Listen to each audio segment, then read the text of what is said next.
Hello students, welcome back to this amazing platform agile academy. This is your Rohit sir. आज हम लोग NCERT की line by line series में हम लोग 12th क्लास का चैप्टर नंबर 1 जिसका नाम है sexual reproduction in farming plants, उसके लाइन बाय लाइन हम लोग देखने वाले हैं कि आखिर कौन सा टॉपिक कहां पे है और कौन सा टॉपिक हमें क्या बताता है। तो इसमें जो आज का हमारा जो सबसे इंपॉर्टेंट टॉपिक है वो है ये pre fertilisation structures and events, यानी कि फ्लावर्स में फर्टिलाइजेशन से पहले कौन कौन सी घटनाएं होती हैं और कौन कौन से स्ट्रक्चर डेवलप होते हैं। इसमें हम लोग आज कंप्लीटली मेल रिप्रोडक्टिव सिस्टम को इस एक वीडियो में फिनिश करने वाले हैं, जिसमें हम लोग पढ़ेंगे स्टेमेंस के बारे में, माइक्रोस्पोरेंजियम के बारे में और हम लोग पढ़ेंगे पॉलन ग्रेन्स के बारे में। तो चलिए आइए शुरू करते हैं। देखते हैं, सबसे पहले तो आपको समझना यह है कि प्री फर्टिलाइजेशन इवेंट होता क्या है। प्री का मतलब होता है, प्री मतलब हम लोग कह सकते हैं बिफोर, यानी कि पहले। किसके पहले भाई? फर्टिलाइजेशन के पहले, यानी निषेचन क्रिया के पहले जो स्ट्रक्चर्स बनेंगे और जो घटनाएं घटेंगी उन्हें हम प्री फर्टिलाइजेशन इवेंट कहते हैं। तो आपके फ्लावर्स में दो इवेंट्स होती है, एक है आपका गैमेटोजेनेसिस और दूसरा है आपका गैमेट ट्रांसफर। गैमेट ट्रांसफर जिसमें हम लोग पॉलिनेशन के बारे में पढ़ेंगे, जिसे हम परागण क्रिया भी कहते हैं। देखिए क्या है गैमेटोजेनेसिस, इसको थोड़ा सा हम लोग तोड़कर समझते हैं। गैमेट यानी कि गैमेट अलग और जेनेसिस का मतलब होता है बर्थ, यानी जन्म लेना।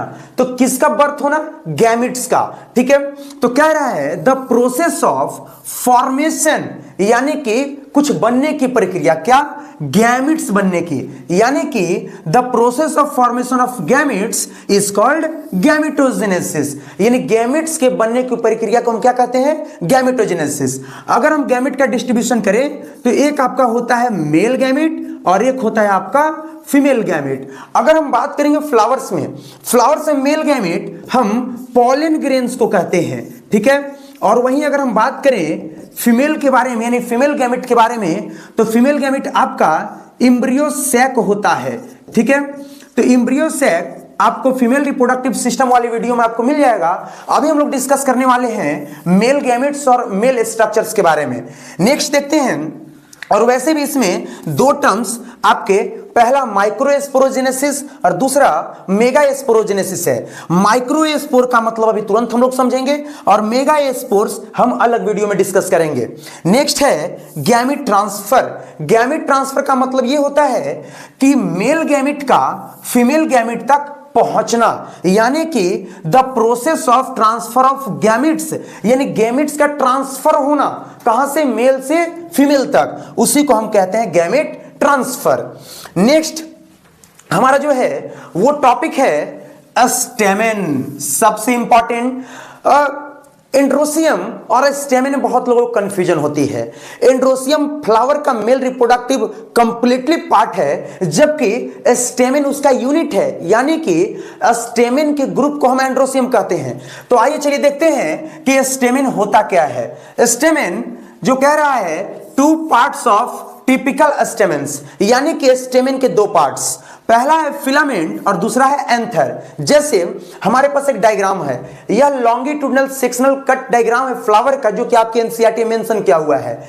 इससे हम देख पा रहे हैं कि ये जो आपका एक स्ट्रक्चर जो नजर आ रहा है हमें, ये वाला जो स्ट्रक्चर जो नजर आ रहा है, उसको कंप्लीटली जब हमने जूम आउट किया और जूम करने पे हमें जब नजर आया तो कुछ इस प्रकार का स्ट्रक्चर आपको दिखा। ठीक है, तो ये जो पार्ट है इसे हम कहते हैं एंथर और ये जो पार्ट है इसे हम कहते हैं फिलामेंट। ठीक है, तो ये आपके स्टेमेन के पार्ट हो गए, और ये कंप्लीटली जो मेल रिप्रोडक्टिव जो कंप्लीटली स्टेमेन्स की यूनिट होंगे, ग्रुप जब बनेंगे तो वो हमारे कहलाएंगे एंड्रोसियम। इसमें कंफ्यूजन नहीं होनी चाहिए।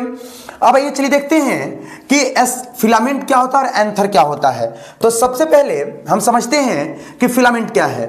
फिलामेंट के बारे में हम देखते हैं। ठीक है, कह रहा है the long and cylinder stock called the filament, यानी कि एक लंबा बेलनाकार स्ट्रक्चर है जिसे हम फिलामेंट कहते हैं। आप देख भी सकते हैं, ये जो आपको नजर आ रहा है, ये जो डायग्राम, ये जो बेलनाकार जो स्ट्रक्चर नजर आ रहा है, जो लॉन्ग सिलेंडर स्ट्रक्चर नजर आ रहा है, इसे हम क्या कहते हैं? फिलामेंट। ठीक है, नेक्स्ट है the terminal generally bilobed structure called anther. क्या है भाई? टर्मिनल यानी कि सबसे अंतिम छोर पे, और बाइलॉब्ड स्ट्रक्चर। बाइलॉब्ड मतलब कि अगर कोई जैसे आपका ये मान लेते हैं कि यह इस प्रकार से एक घर है, ठीक है, ये घर जैसा एक हम मान लेते हैं जिसमें आपके दो अपार्टमेंट बने हुए हैं। तो ये लॉब का मतलब होता है जगह, यानी एक एंथर को जब हम बाइसेक्ट करते हैं तो हमारा दो अलग अलग लॉब्स तैयार होते हैं, इसीलिए हम एंथर को बाइलॉब्ड कहते हैं। ठीक है, आगे बढ़ते हैं।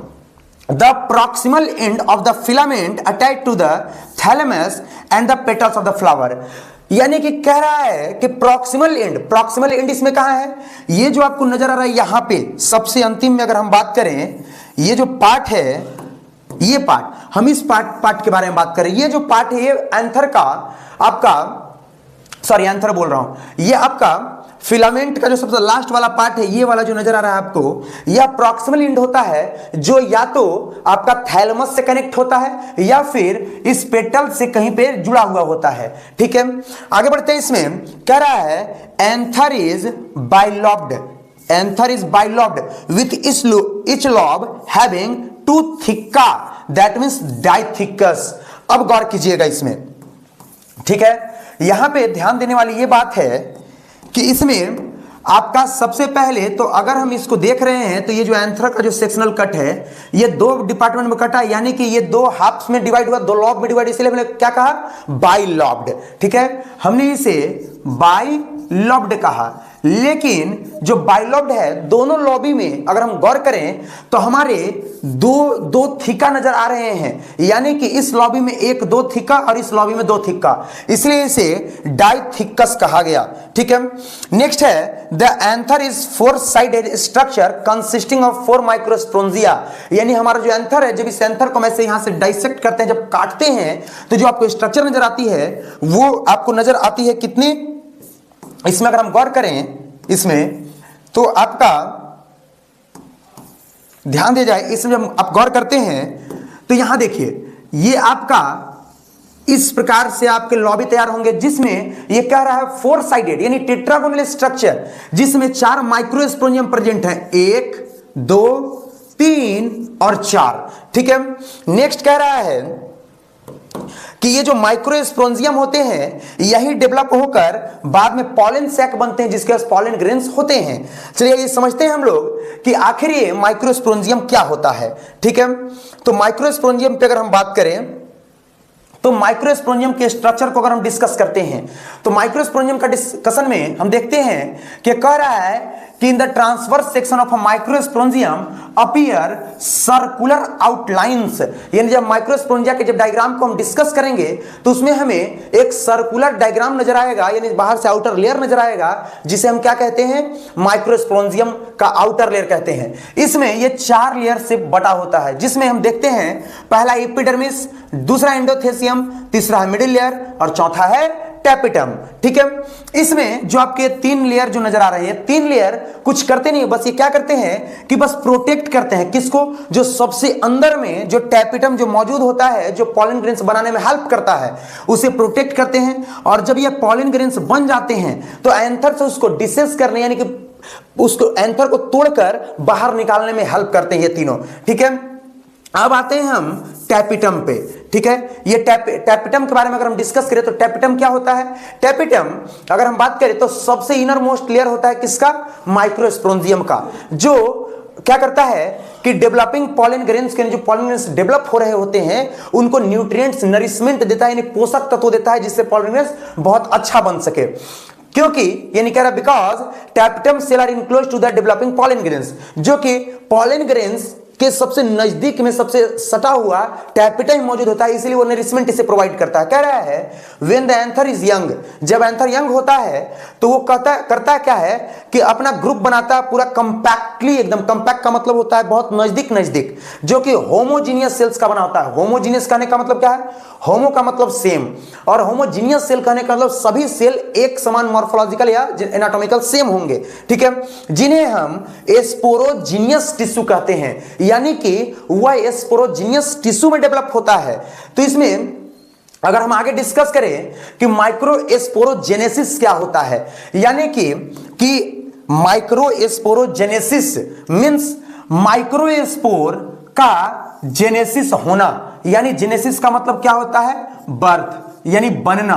क्या बनना भाई, माइक्रोस्पोर। माइक्रोस्पोर क्या है, माइक्रोस्पोर आपका पॉलन ग्रेन्स का अनडेवलप्ड फॉर्म होता है। अनडेवलप्ड फॉर्म कहने का मतलब यह है कि यही माइक्रोस्पोर बाद में जाने के बाद, डेवलप होने के बाद पॉलन ग्रेन्स बनते हैं मैच्योर होकर। क्या कह रहा है, the process of formation of microspore from pollen mother cell, यानी पॉलन मदर सेल से किसका बनना, माइक्रोस्पोर का बनना। कहां से बनना भाई, तो मियोसिस सेल डिवीजन। और आपको पता होगा कि मियोसिस सेल डिवीजन में कितने डॉटर सेल बनते हैं, 4। आपने क्लास लेंथ में पढ़ रखा होगा, ठीक है। वो क्या कहलाता है, माइक्रोस्पोरोजेनेसिस कहलाता है। तो अगर फिर से समझते हैं माइक्रोस्पोरोजेनेसिस क्या है, आपका माइक्रोस्पोर मदर सेल का पॉलन मदर सेल से मियोसिस सेल डिवीजन के थ्रू बनना क्या कहलाता है, माइक्रोस्पोरोजेनेसिस, ठीक है। करा है as the anther mature and dehydrate the microspore dissociate from each other and develop into the pollen grains. वही जो माइक्रोस्पोर जो होते हैं वो बाद में फर्दर डेवलप होकर क्या बनाते हैं, पॉलन ग्रेन्स बनाते हैं, ठीक है, पॉलन ग्रेन्स। इस डायग्राम में आपको नजर आ रहा होगा, इस डायग्राम को थोड़ा सा हम समझते हैं कि इसमें कह रहा है कि यह एक आपका एंथर का एक सेक्शनल कट डायग्राम है, जो कि आपका बाइलोब्ड है, यानी कि 2 अलग अलग लॉबी है अगर इसको बीच में डिवाइड करें तो, और 4 थीका है, मतलब एक लॉबी में 2 थीके, 1 थीका 2 थीका 3 थीका 4 थीका, यानी एक लॉबी में 2, इसीलिए इसे डाइथीकस कहा गया। तो इसमें कंपैक्टली अरेंज के बारे में बात किया गया है। तो बीच में जो आपको ये डायग्राम जो नजर आ रहा है, ठीक है, एक डायग्राम ये कंप्लीटली माइक्रोस्पोरेंजियम का डायग्राम है। 1 2 3 और 4 माइक्रोस्पोरेंजियम, इसलिए इसे टेट्रागोनल स्ट्रक्चर बोला गया है। अगर एक माइक्रोस्पोरेंजियम के डेवलपमेंट की बात करें तो उसके अंदर में सबसे पहले कंपैक्टली अरेंज होमोजेनियस सेल्स बन जाते हैं, जो कि स्पोरोजेनियस टिश्यू कहलाते हैं। और स्पोरोजेनियस टिश्यू जो होते हैं वो माइक्रोस्पोरेंजियम को कंसिस्ट करते हैं, ठीक है। अगर इसमें हम बात करें तो जो एक माइक्रोस्पोरेंजियम यानी कि जो स्पोरोजेनियस टिश्यू होता है वह पॉलन मदर सेल से, ध्यान देखिएगा, पॉलन मदर सेल से क्या करता है कि वह पॉलन मदर सेल से माइक्रोस्पोर तैयार करता है। तो कितने क्लस्टर तैयार होते हैं, 4 माइक्रोस्पोर के क्लस्टर तैयार होते हैं, 4, यानी कि वह बाद में एंथर मैच्योर और डिहाइड्रेट होकर उसको 4 पॉलन ग्रेन्स को अलग अलग डिवाइड कर देता है। तो अगर उस एक पॉलन ग्रेन्स के डायग्राम के बारे में अगर हम बात करें, यानी कि एक साथ अगर आपको यहाँ क्वेश्चन बनता है तो एक पॉलन आपका एक पॉलन मदर सेल से, यानी एक पॉलन मदर सेल की बात करें तो एक पॉलन मदर सेल से 4 माइक्रोस्पोरेंजियम यानी 4 माइक्रोस्पोर्स तैयार होते हैं, जो फर्दर बाद में डेवलप होने के बाद वह एक पॉलन ग्रेन्स बनता है, यानी 4 पॉलन ग्रेन्स बनते हैं, ठीक है। अब इसमें हम बात करते हैं पॉलन ग्रेन्स के बारे में स्पेशली, कि आखिर पॉलन ग्रेन्स क्या है और स्ट्रक्चर में हमें कैसा नजर आता है, ठीक है। देखिए, सबसे पहली बात कि जो पॉलन ग्रेन्स होता है वह मेल गैमेटोफाइट को डिनोट करता है, किसमें, फ्लावर्स में, ठीक है। फ्लावर्स में यह मेल गैमेटोफाइट यानी मेल गैमेट का काम करता है। तो कह रहा है pollen grains are generally spherical measuring about 25 to 50 micrometre UM, ठीक है। ये एक आपका पॉलन ग्रेन्स का डायग्राम है जो लगभग क्या, ये स्फेरिकल है। और इसके अगर हम डायमीटर की बात करें, यानी कि इसका यहां से यहां तक व्यास की बात करें, तो लगभग आपके एनसीईआरटी के अकॉर्डिंग 25 से 50 माइक्रोमीटर होता है इसका व्यास, इसका डायमीटर, ठीक है। इसमें पॉलन ग्रेन्स के 2 लेयर होते हैं, एक होता है एक्साइन लेयर, एक होता है इंटाइन लेयर, ठीक है। एक्साइन लेयर में अगर हम बात करें तो एक्साइन लेयर सबसे इंपॉर्टेंट कि स्पोरोपोलिनिन का बना होता है। स्पोरोपोलिनिन क्या है, स्पोरोपोलिनिन एक प्रकार का आपका मटेरियल है एज लाइक सेल्यूलोज, ठीक है, लेकिन ये बहुत ही हार्ड और स्ट्रांग होता है। कैसे, एक्साइन जो होता है वह स्टैंड करता है किसके साथ में, कितना भी हाई टेम्परेचर हो, कितना भी स्ट्रांग एसिड हो, क्यों ना वो अल्कली मीडियम हो, ठीक है, वहां पर एक्साइन डिजेनरेट नहीं होता है, विथ स्टैंड करता है, वैसा का वैसा ही रहता है। इसलिए क्या कहता है कि पॉलन ग्रेन्स को फॉसिल के रूप में प्रिजर्व किया जाता है, क्योंकि इसके पास स्पोरोपोलिन मौजूद है, और जब तक स्पोरोपोलिन है तो स्पोरोपोलिन जल्दी से डिजेनरेट नहीं होता है, इसलिए इसे हम जीवाश्म के रूप में भी ये प्रिजर्वेशन में आपका पॉलन ग्रेन्स चला जा सकता है, ठीक है। जो इनर लेयर होता है वह इनर लेयर इंटाइन का बना होता है, ठीक है। अगर हम बात कर देते हैं तो सबसे इनर लेयर आपका इंटाइन है सबसे अंदर में, और आउटर लेयर आपका स्पोरोपोलिन यानी एक्साइन होता है, स्पोरोपोलिन का बना होता है। इंटाइन लेयर की बात करें तो इंटाइन लेयर सेल्यूलोज और पेक्टिन केराटिन का बना होता है। इंटाइन लेयर जो अंदर का लेयर होता है, इसमें दो सेल्स मौजूद हैं। आपका पहला वेजिटेटिव सेल, दूसरा जेनरेटिव सेल। फिर से समझेंगे आप लोग सभी लोग कि जो आपका पॉलन ग्रेन्स होता है दो टाइप के सेल से बनता है मिलकर। एक सेल होता है वेजिटेटिव सेल, दूसरा सेल होता है जेनरेटिव सेल। ठीक है, तो वेजिटेटिव सेल, जेनरेटिव सेल दो सेल होती हैं। जरा इस डायग्राम को थोड़ा सा आप समझिए। ठीक है, कह रहा है इसमें आप देख पा रहे होंगे कि ये आपका एक छोटा सा माइक्रोस्पोर मदर सेल से डेवलप हुआ माइक्रोस्पोर है। यह माइक्रोस्पोर डेवलप कर रहा है क्या में, पॉलन ग्रेन्स में। कितने स्टेज से गुजर रहा है देखिए। सबसे पहले इसके डेवलपमेंट में सेक्टर बनते हैं, वैक्यूल्स तैयार होता है, ये वैक्यूल्स तैयार हो रहा है, यहां वैक्यूल्स बना। ठीक है, इसके बाद यह दो डिफरेंट सेल में डिवाइड हो जाता है, यानी कि माइक्रोस्पोर जो है वो दो डिफरेंट सेल में डिवाइड होता है, एक वेजिटेटिव सेल, दूसरा जेनरेटिव सेल। ठीक है, आगे देखते हैं इसमें कि आपका वेजिटेटिव सेल क्या होता है, जेनरेटिव सेल क्या होता है। इस डायग्राम के माध्यम से आप समझेंगे सबसे पहले कि जो आपका वेजिटेटिव सेल है, तो इस सेल को अगर हम हटा दें, ये सेल छोटा सा, इसके अंदर भी आप देख रहे होंगे रेड कलर का ये न्यूक्लियस नजर आ रहा होगा, ये सेल जेनरेटिव सेल है। और इतना बड़ा जो सेल नजर आ रहा है आपको, ये आपका क्या है कि वेजिटेटिव सेल है। ठीक है, ये जेनरेटिव सेल, ये वेजिटेटिव सेल। तो आप देख पा रहे होंगे कि वेजिटेटिव सेल का साइज बड़ा है कि जेनरेटिव सेल का साइज, ऑब्वियसली वेजिटेटिव सेल का साइज बड़ा होगा। तो चलिए ये समझते हैं कि वेजिटेटिव सेल क्या होता है, जेनरेटिव सेल क्या होता है। ठीक है, देखिए वेजिटेटिव सेल इज बिगर, यानी कि आपका जो ये साइज नजर आ रहा है बड़ा सा, ये वेजिटेटिव सेल है। वेजिटेटिव सेल का साइज ऑब्वियसली बड़ा है और जेनरेटिव सेल का साइज ऑब्वियसली क्या है, छोटा है। कह रहा है कि फूड रिजर्व को अबेंडन करते हैं, साथ में अपने साइज को इरेगुलर, जो न्यूक्लियस का इरेगुलर शेप होता है उसको मेंटेन करते हैं। ठीक है, नेक्स्ट है आपका जेनरेटिव सेल। तो जेनरेटिव सेल आप देख रहे होंगे कि जेनरेटिव सेल का साइज क्या है, स्मॉल है। इतना छोटा से जो डायग्राम आप देख रहे हैं, ये छोटा सा डायग्राम, ये बहुत स्मॉल जेनरेटिव सेल का साइज है। और साथ में कह रहा है कि फ्लोट का मतलब क्या होता है, फ्लोट का मतलब होता है तैरना, यानी कि ये कहां तैर रहा है भाई, तो आपका यह वेजिटेटिव सेल के अंदर ये जो साइटोप्लाज्म नजर आ रहा है, उस साइटोप्लाज्म के अंदर में ये जो जेनरेटिव सेल है वो क्या कर रहा है, फ्लोट कर रहा है, कर रहा है in the cytoplasm of the vegetative cell. Done. कह रहा है कि लगभग आपके जो 60% पॉलन ग्रेन्स होते हैं वह टू सेल्ड स्टेज में ब्रेक कर जाते हैं। यहां पर थोड़ा सा कॉन्सेप्ट है, कॉन्सेप्चुअल है थोड़ा सा। टू सेल्ड स्टेज का मतलब क्या होता है, जो माइक्रोस्पोर जो था वह जब पॉलन ग्रेन्स में डेवलप किया, तो पॉलन ग्रेन्स में डेवलप करने के बाद यह दो डिफरेंट सेल में डिवाइड हुआ। ठीक है, जिसमें एक सेल आपका जेनरेटिव सेल कहला रहा है और एक आपका वेजिटेटिव सेल कहला रहा है। ठीक है, यह दो प्रकार के सेल में क्या हो रहा है, डिवाइड हो रहा है। तो जब दो प्रकार के सेल में डिवाइड हो रहा है, तो लगभग 60% ऐसे पॉलन ग्रेन्स होते हैं जो यही दोनों सेल कंटेन करने के साथ में सेट कर जाते हैं। सेट करने का मतलब क्या होता है, झड़ जाना, एंथर से बाहर निकल जाना। ठीक है, तो ये बहुत बोर्ड्स के लिए बहुत इंपॉर्टेंट क्वेश्चन है, तो इसको आप रिवीजन में रखेंगे। देखिए कह रहा है रिमेनिंग 40%, जब 60% टू सेल्ड स्टेज में जब सेट कर जाता है, तो जो 40% बचते हैं वो क्या करते हैं, 40% वाले जो होते हैं स्पीसीज कुछ प्लांट्स के, उसमें जेनरेटिव सेल्स फिर से, ये जो आप जेनरेटिव सेल देख रहे हैं, ये जेनरेटिव सेल या फिर से क्या करता है, फर्दर डिवाइड करता है। ठीक है, माइटोटिकली डिवाइड करता है। और माइटोटिकली डिवाइड करने के बाद आपको पता है कि माइटोसिस में रिजल्ट कितना होता है डॉक्टर सेल, 2। यानी कि ये जो सेल है जेनरेटिव सेल, ये कितने सेल में डिवाइड होगा, 2 फर्दर अलग अलग सेल में डिवाइड हो गए। तो आपका कितना बन गया, 2 मेल गैमेट, यानी कि 2 अलग अलग मेल गैमेट्स बने और एक आपका ऑलरेडी पहले से वेजिटेटिव सेल मौजूद था। यानी टोटली कितने सेल हो गए आपके पास, टोटली 3 सेल हो गए। ठीक है, तो कह रहा है remaining 40% species of the generative cells divide mitotically give to rise 2 male gametes before pollen grains is set. यानी 3 सेल स्टेज, 3 सेल कौन कौन हुआ, काउंटिंग में देखिए आपके 2 क्या हो गए, 2 जेनरेटिव सेल हो गए और एक वेजिटेटिव सेल हो गया। तो कुल कितने सेल हो गए, टोटल 3 सेल हो गए। अब यह था आपका पॉलन ग्रेन्स के बारे में। अब बात करते हैं थोड़ी सी हम पॉलन एलर्जी के बारे में। पॉलन एलर्जी क्या है, जैसे आप कभी किसी बागान में जाते हैं, किसी गार्डन में जाते हैं, तो वहां अचानक आपको छींक आ जाती है। ठीक है, कहीं कहीं पे आपको खुजली भी होने लगती है। तो आखिर वो क्या है, वो है एलर्जी। एलर्जी कहां से हो रही है, एलर्जी हो रहा हमें पॉलन ग्रेन से।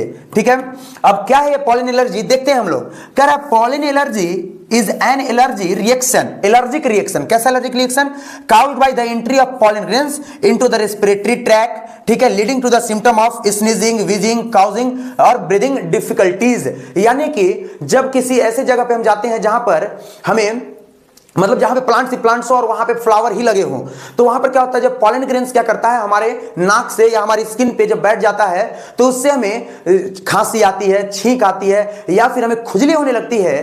तो इसका मतलब यह है कि हमें वहां पर जाने से एलर्जी हो गई। तो वह एलर्जी काउज हुआ किसकी वजह से? पॉलन की वजह से। तो इसलिए उस एलर्जी को हम कहते हैं पॉलन एलर्जी। ठीक है, नेक्स्ट और लास्ट हम डिस्कस करते हैं पॉलन के बारे में कि पॉलन वायबिलिटी क्या है। वायबिलिटी का मतलब होता है टाइम ड्यूरेशन। जैसे पॉलन ग्रेन्स जब निकला, कहां से निकला? एंथर से, तो निकलने के बाद वो स्टिग्मा तक पहुंचेगा for the purpose of pollination. तो उस केस में क्या होता है कि वो कितने समय तक सर्वाइव कर सकता है। वायबिलिटी का मतलब क्या है? सर्वाइव करना। चलिए देखते हैं हम लोग। Pollen viability is the ability of pollen grains remain alive, यानी कितने समय तक वो जिंदा रह सकता है। कौन? Pollen grains. किसके बाद भाई? तो आपका एंथर से निकलने के बाद, क्योंकि एंथर से जब निकला तो इंडिपेंडेंट हो गया। ठीक है, तो उसके बाद वो कितनी देर तक सर्वाइव कर सकता है? कहते हैं capable of germinating on the stigma to bring about fertilisation, यानी जब मेल गैमेट एंथर से बाहर आया तो वह स्टिग्मा तक पहुंचेगा, स्टिग्मा पे लैंड करेगा। जब स्टिग्मा पे लैंड करेगा तो आपका वह यहां से, यानी कि मान लेते हैं, जैसे हम समझते हैं इसको ऐसे कि यह आपका एक प्रकार का स्टेमन है और यहां पे इस प्रकार से आपका एक पिस्टिल यानी एक कार्पल का डायग्राम दिया हुआ है, जिसमें ये आपका एंथर है। यहां से पॉलन ग्रेन्स बाहर निकला, ये पॉलन ग्रेन्स बाहर निकल गए। अब ये पॉलन ग्रेन्स उड़कर चाहे किसी भी मीडियम से स्टिग्मा पर जाकर क्या करेंगे? यहां पर लैंड करेंगे। तो यह यहां से यहां तक पहुंचने में जितना देर सर्वाइव किया, ठीक है, तो वो सर्वाइव जो है वो पॉलन वायबिलिटी कहलाता है। ठीक है, इसको हम लोग विस्तार से इसको हम लोग एलेबोरेट करके पॉलिनेशन में समझेंगे। तो कह रहा है इसमें एक नोट पॉइंट है आपका, एक नोट बहुत इंपॉर्टेंट जो एनसीईआरटी मार्किंग पॉइंट है कि जो राइस होता है यानी कि जो धान है, चावल, और दूसरा व्हीट यानी कि गेहूं, इसके जो पॉलन ग्रेन्स हैं वो 30 मिनट तक सर्वाइव कर सकते हैं। किस केस में? जब यह एंथर से निकलकर कहां तक पहुंचेंगे? स्टिग्मा तक पहुंचेंगे। तो ये आपका बहुत ही मार्केबल क्वेश्चन है, मार्केबल पॉइंट है, इसको आप याद रखेंगे कि राइस और व्हीट के जो पॉलन ग्रेन्स होते हैं उनकी वायबिलिटी यानी उनका सर्वाइवल स्किल कितने मिनट का होता है? 30 मिनट का। चलिए लास्ट हम लोग डिस्कस करते हैं इनके इंपॉर्टेंस के बारे में। ठीक है, कि आखिर पॉलन ग्रेन्स हमारे लिए कहां कहां पे इंपॉर्टेंट है। तो पॉलन ग्रेन्स बहुत ही न्यूट्रिएंट से भरपूर होता है, यानी कि उसमें पोषक तत्वों की मात्रा बहुत ज्यादा होती है। Pollens are rich in nutrients so they are used as supplements. ठीक है, यानी कि पॉलन ग्रेन्स न्यूट्रिएंट्स की मात्रा ज्यादा होने की वजह से उसे हम सप्लीमेंट्स के रूप में यूज करते हैं। पॉलन ग्रेन्स का यूज डिफरेंट वे में, यानी टैबलेट्स बनाने में किया जा रहा है, इसके लिए पाउडर्स बनाने में किया जा रहा है। और आप एक और चीज का नाम सुने होंगे आप लोग, केसर। वो जो केसर जो होता है वो कुछ और नहीं, वो पॉलन ग्रेन्स ही होता है जो न्यूट्रिएंट्स से भरपूर होता है। ठीक है, pollen can also be stored bye cryo preservation, यानी कि आपका पॉलन ग्रेन्स को, जैसे आपने देखा होगा कि जो वेटनरी डॉक्टर्स होते हैं वो सीमेन को अपने डिब्बे में जो कैप्चर कर रखते हैं, जिससे आप देखे होंगे कि वो जो सीमेंस होता है जब उसको निकाला जाता है तो उससे बहुत सारा एकदम धुआं टाइप कुछ निकलता है। वो धुआं नहीं होता है, वह होता है लिक्विड नाइट्रोजन। तो पॉलन ग्रेन्स को अगर हमें प्रिजर्व करना है तो पॉलन ग्रेन्स को प्रिजर्व हम लिक्विड नाइट्रोजन में कर सकते हैं, जो कि 196 डिग्री सेल्सियस निगेटिव में उसका टेम्परेचर होगा। ठीक है, ये एनसीईआरटी का सबसे मार्केबल पॉइंट है। और उससे क्या होता है कि हम डिफरेंट पॉलन ग्रेन्स को प्रिजर्व करते हैं और वो पॉलन बैंक कहलाता है। ठीक है, तो ये था आपका कंप्लीट पॉलन ग्रेन्स, जिसमें आपने देखा कि इस फ्री फर्टिलाइजेशन स्ट्रक्चर्स और इवेंट्स के इस टॉपिक में हमने समझा कि पॉलन ग्रेन्स क्या है, इसके लिए माइक्रोस्पोरेंजियम हमने समझा, माइक्रोस्पोरोजेनेसिस हमने समझा, और इनिशियल फेज में हमने स्टेमेन समझा। तो ये था आपका कंप्लीट एंड्रोसियम के बारे में, यानी मेल रिप्रोडक्टिव सिस्टम। मिलते हैं अगली वीडियो में जिसमें हम डिस्कस करेंगे female reproductive system of the flower. तब तक के लिए दैट्स ऑल।